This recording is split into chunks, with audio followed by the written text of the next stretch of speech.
Good morning. It is 9:21 in the morning right now, and I'm about to cook breakfast.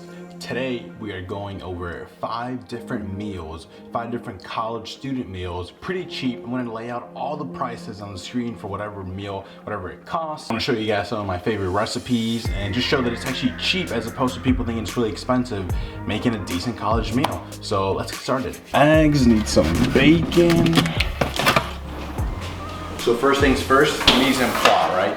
Just setting everything up in its place, something I like to do, just helps me get everything going. It's the motion of cooking because I start cooking, everything's where it's supposed to be, and I'm done cooking like in 10-15 minutes. So let's get everything else. So we got everything in its place for the breakfast sandwich, right?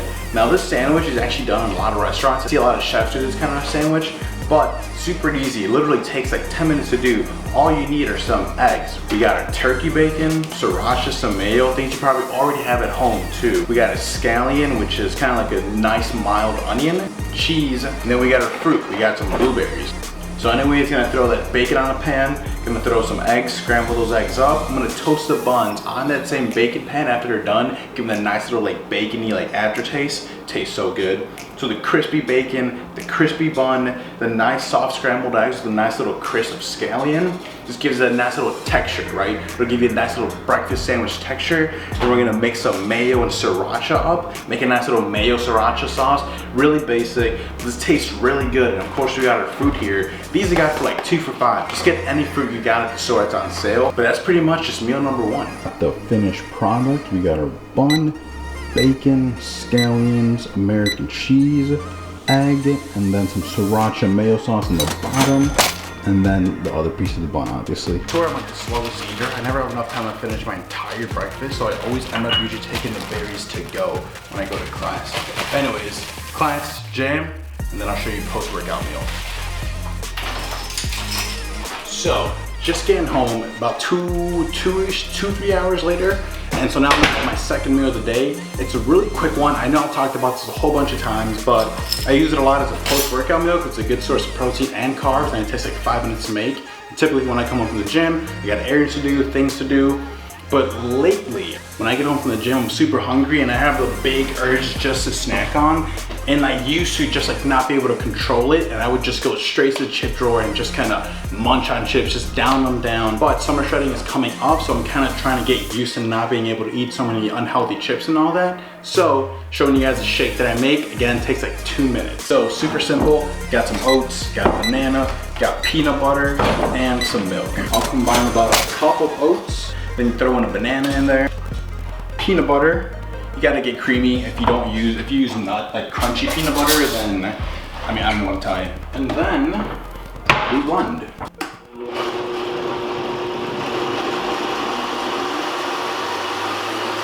If per se you're trying to make this a little healthier, maybe instead of whole milk, use almond milk. Modify whatever fits you best, or switch it up. You know, maybe use almond butter, which is healthier than peanut butter, or just switch it up, but tailor it to whatever fits you best. But I typically make this about every single day. It's super fast and it's something quick to eat while I can keep doing homework or go to work or do what I have to do. But this would be my meal number 2. All right, so it's dinner time and we're making probably one of my most favorite recipes to make, and that is shrimp scampi. Now, it's literally just 4 ingredients, right? Shrimp, pasta, wine, or white wine, and just cheese and butter, and garlic, but typically everyone has garlic. With the shrimp, it's super easy. I just put some olive oil, salt, and then I grated some garlic in there. And then I let that sit for about 20 minutes in the fridge. And then, in the meantime, while that's sat, I just cut up all my ingredients, my parsley, my garlic. I just laid everything out. Again, mise en place, laying everything out in front of you. So we're gonna throw the shrimp on the saute pan, let those cook about 90%. Now shrimp cook super fast, so it's probably gonna be about a minute each side. Then we're gonna take those off, and then we're gonna throw some chopped up garlic onto the pan with some red pepper, up until where you can smell the garlic. The garlic becomes very fragrant. And then that is when you're gonna pour in some white wine. Now hold on. A lot of people, including myself, when I first saw this recipe, which by the way, I'm gonna post down in the description because this isn't my exact recipe, I just kind of tweaked it a little bit, but a lot of people get really scared when they hear pouring wine into a saute pan, but it's super basic. It sounds so advanced, but it's not. And give the pasta just a little bit more drive to that flavor, which is gonna be really good. Now you don't have to put the wine, you can just skip the wine, just go straight to the butter. But after you pour that wine in there, let that alcohol boil off, let that flavor sink in, then you're gonna pour that butter in, let that butter melt, toss the shrimp back in there, and then after the butter's all done, the shrimp's all done, you just put your pasta in the actual pan, or you can just do it separately. But if you put the pasta in there, it's gonna absorb all that flavor, all that sauce of that pan sauce that you created.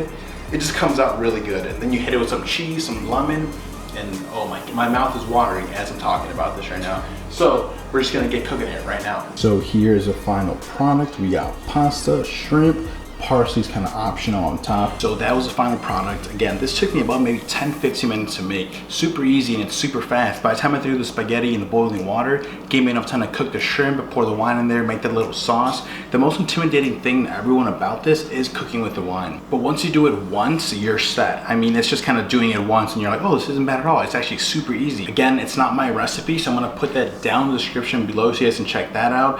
The person who does it explains it a lot better than I do, but I just ran across the recipe one time on my YouTube and I clicked on it, made it once, and I was like, wow. And this became a weekly thing. So again, recipe number 3, we got one more tonight. All right guys, meal number 4. So I went ahead and already skipped all the mise en place. I'm just gonna walk you guys through it. It's actually finished right here, right in front of me. I got these like crispy potatoes, crispy roasted potatoes. Nothing better than a nice like crunch, crispy potato. Oh man. Besides that, I got some ground beef, nothing too crazy. Kind of contradicting like the super like good, all the work I put in the potato with some basic 10-minute beef. And so anyways, this is gonna take longer, but it's still super cheap. Ingredients are really cheap.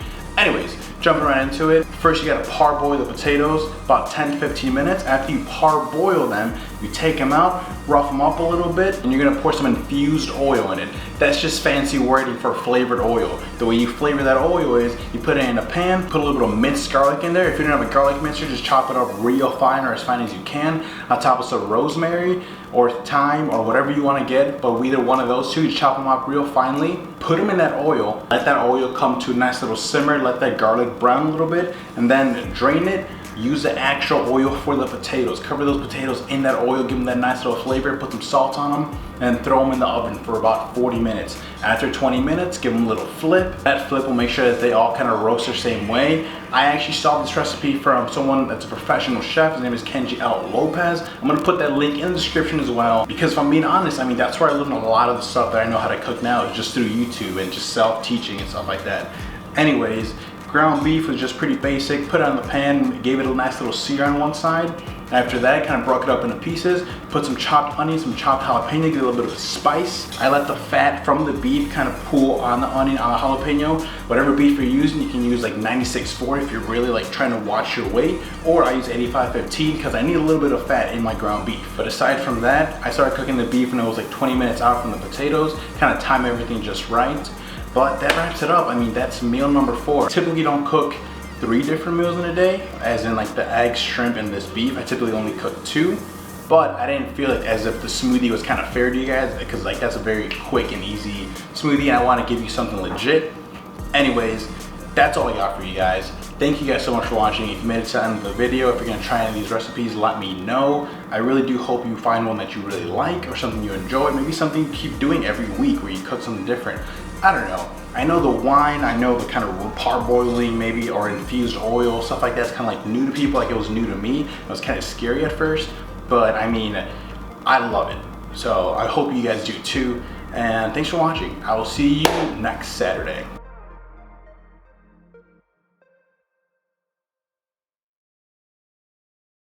You guys hear this? It's that crispiness of the potato. Hold on. That is a crispy delight. Oh my God. Good night.